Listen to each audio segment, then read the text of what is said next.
जय माता की, जय माता की।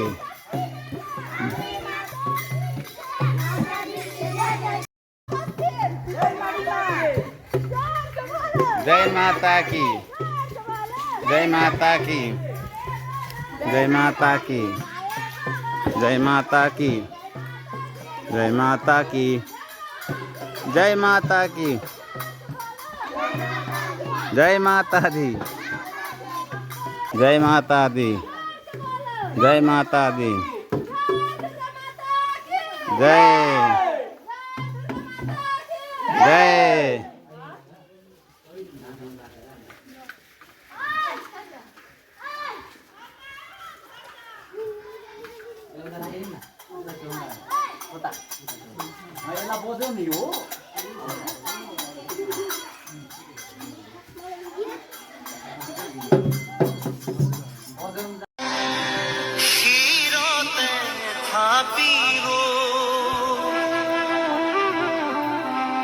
শংকৰ শিৰোমণি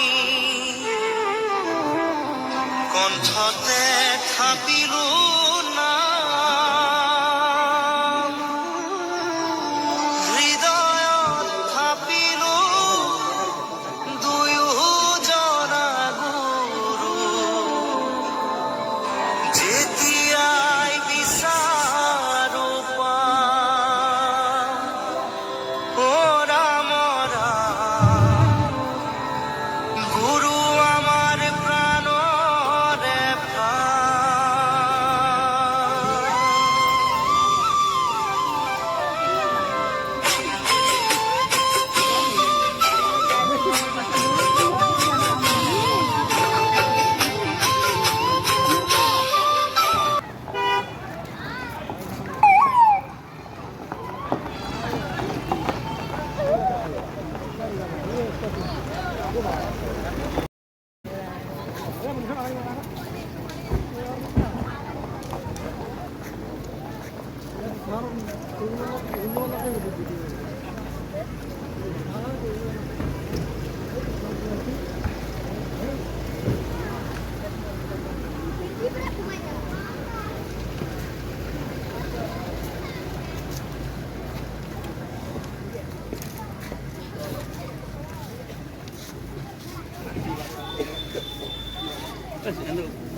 শ্ৰদ্ধাৰ নদুয়াৰ বিধানসভা সমষ্টিৰ বিধায়ক মহোদয় আমাৰ পূজা মণ্ডপত আহি উপস্থিত হৈছেহি।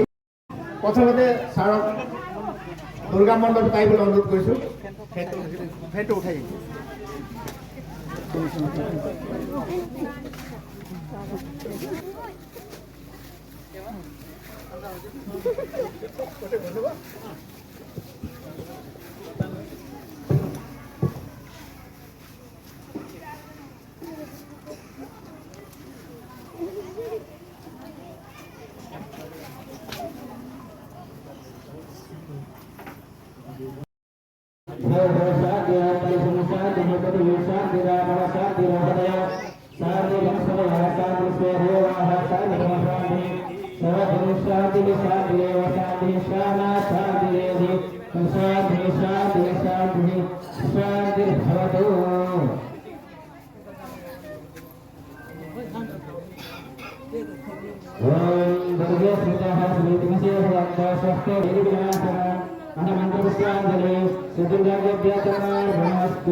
সম্মানীয় আমাৰ অতি আদৰৰ নগৰ সমষ্টিৰ বিধায়ক মহোদয় আমাৰ মাজত আহি উপস্থিত হৈছে। পোনপ্ৰথমে আমি তেখেতক আন্তৰিক শুভেচ্ছা জ্ঞাপন কৰিছোঁ। লগতে আমি আজি তেখেতক পাই অতি আনন্দিত হৈছোঁ। আমান্য মহতি ছাৰ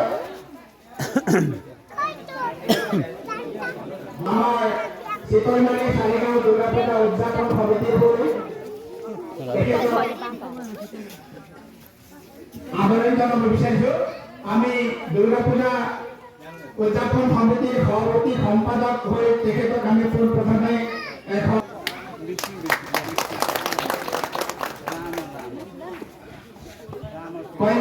ভুল হৈছে বিশেষ পৰিচিত হলিচাৰী ইংলিছ স্কুলৰ সঞ্চালক মহোদয়ক আমি এখন ফুলা নৰচাৰী আমি সম্ভাষণ জনাব বিচাৰিছোঁ।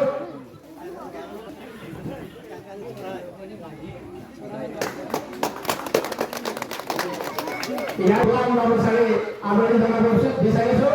আদৰণি জনাব আমাৰ সমিতিৰ প্ৰদেশাপা আৰু শ্ৰী শ্ৰী দুৰ্গা পূজা উপলক্ষে শুভেচ্ছা জ্ঞাপন কৰিছোঁ। মাৰ ওচৰত প্ৰাৰ্থনা জনাইছোঁ সকলোৰে মংগলৰ কাৰণে। আমি এইবাৰ দুৰ্গা পূজাত যেনেকৈ আগতে আনন্দ উল্লাস কৰোঁ, উৎসৱ পালন কৰোঁ, এইবাৰ কিন্তু আমি দুৰ্গা পূজাহে পালন কৰিছোঁ। কাৰণ আমাৰ অসমৰ সম্পদ, জনতাৰ শিল্পী, আমাৰ সকলোৰে প্ৰাণৰ প্ৰাণ জুবিন গাৰ্গ 11 দিন হ'ল যি আমাৰ সকলোৰে মন জয় কৰিছিল, সকলোকে কঢ়িয়াই বিদেশৰ মাটিত ছিংগাপুৰৰ সাগৰৰ লুণীয়া পানী বিলীন হৈ গ'ল। তেওঁৰ মৃত্যুৰ বাতৰি পোৱাৰ লগে লগে আমাৰ স্বাভাৱিক জীৱন যাত্ৰা স্তব্ধ হৈ গ'ল আৰু আজিলৈকে আমি কোনেও আচলতে ভালকৈ হাঁহিব, আনন্দ কৰিব পৰা পৰিৱেশ নাই। এনেকুৱা পৰিৱেশত আমি দুৰ্গা পূজাৰ সেৱাস্থলীত তেওঁ শ্ৰদ্ধাঞ্জলি জনাই এইবাৰ অনুষ্টুপীয়াকৈ আমি মা দুৰ্গা আমাৰ পৰম্পৰাগত যিহেতু আমি পূজা কৰি আহিছোঁ, এইবাৰো আমি কৰিছোঁ। এইবাৰো আমি প্ৰাৰ্থনা জনাইছোঁ সকলোৰে মংগলৰ কাৰণে। শক্তিৰ অধিষ্ঠাত্ৰী দেৱী মা দুৰ্গাই আমাক শক্তি দিয়ে, ৰাইজক সেৱা কৰিবৰ কাৰণে, ৰাইজৰ সমস্যাখিনি সমাধান কৰিবৰ কাৰণে, ৰাইজক সুৰক্ষিত কৰিবৰ কাৰণে আমাক শক্তি দিয়ক মা। আৰু সকলো অপায় মংগল দূৰ হৈ সুখ সমৃদ্ধি নামি আহক। আমি সকলোৱে যাতে মিলি জুলি সমন্বয় সম্প্ৰীতি এনাজৰীডাল টনকিয়াল কৰি এইখন সমাজত আমি মনৰ চেনেহ শ্ৰদ্ধাৰ জৰিয়তে আমি বসবাস কৰিব পাৰোঁ।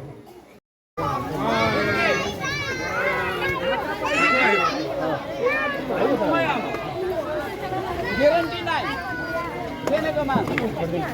নমস্কাৰ